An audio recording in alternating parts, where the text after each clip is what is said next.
Hey, I am Frederick, and I am an adult who just graduated college not too long ago. And today, I want to talk about how I sue McDonald's, and for good reason. Now, a few minutes from where I live, there is a small McDonald's restaurant. It doesn't get too many visitors a day, but it gets a decent amount. There are about 9 people in the staff. All of them are slightly underage, and they could cook up and serve you anything on the menu in just 1 minute. They also claim that their food was the best out of any McDonald's in my state until now. One day, I went to the McDonald's and asked for the waiter, who has messy brown hair and a beard that looked like it hadn't been shaved in 4 months, for a Big Mac. The waiter said, with an unamused look, "Alright, that'll be 1 Big Mac. Just wait a few, okay?" I nodded and then waited for the Big Mac. When I got it, I decided to check it out before eating it.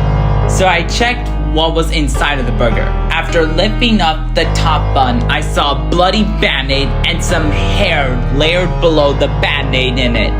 That wasn't normal. So after removing them, I tasted the burger, and it tasted different too. It had a weird aftertaste of something metallic. And so I went to the waiter and said, "Hey, why is there a Band-Aid and hair in my Big Mac?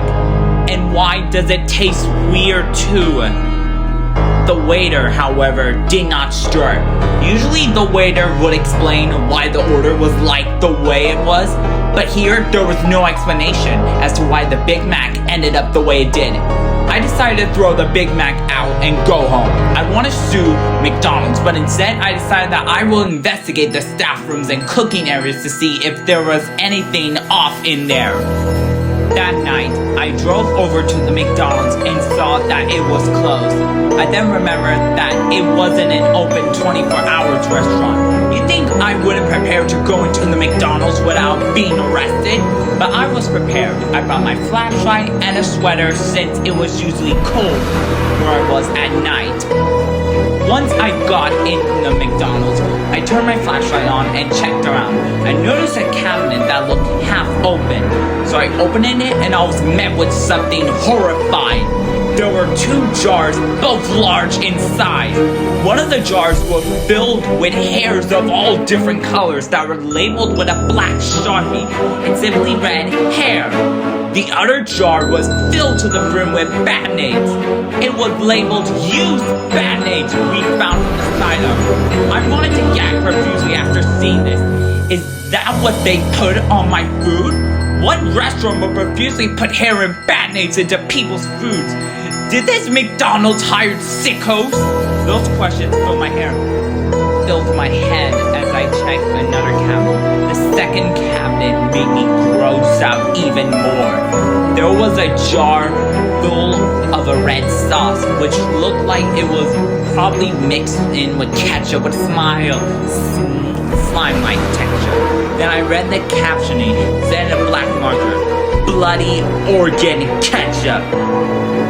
I screamed, "What the fuck?" out loud. I closed both cabinets, turned off the flashlight, and ran out of McDonald's as fast as I could. What I just seen changed my opinions and feelings about that McDonald's forever. But it also made me want to really sue them now. I nearly wanted to throw up, but I kept it in for a reason. What if they used my vomit in the food? Wow. I had a hard time sleeping with the events that have happened, and a harder time for my mind to answer the bizarre yet gross questions that were made from what I witnessed. The next day, I wrote a negative review towards the McDonald's on Google Maps and noticed that it had gotten a similarity negative reviews. Turns out I wasn't the only one to have a terrible meal and weird service, but I was the only one to see the real picture. So I eventually sued McDonald's, and it closed about a week after I sent in the review. The staff in the McDonald's were arrested by the police and brought to justice. However, what they were charged for made me understand why I saw the stuff in the cabinet. The staff in question were charged with multiple cases of murder, as they have murdered many people, kept their organs and blood, and hid them so that nobody would notice. They were also charged with cannibalism, as they allegedly ate a few of the people they murdered and thought it would go with a burger. The staff were probably twisted freaks, I thought to myself, after seeing the criminal charges of the staff. After I sued McDonald's, a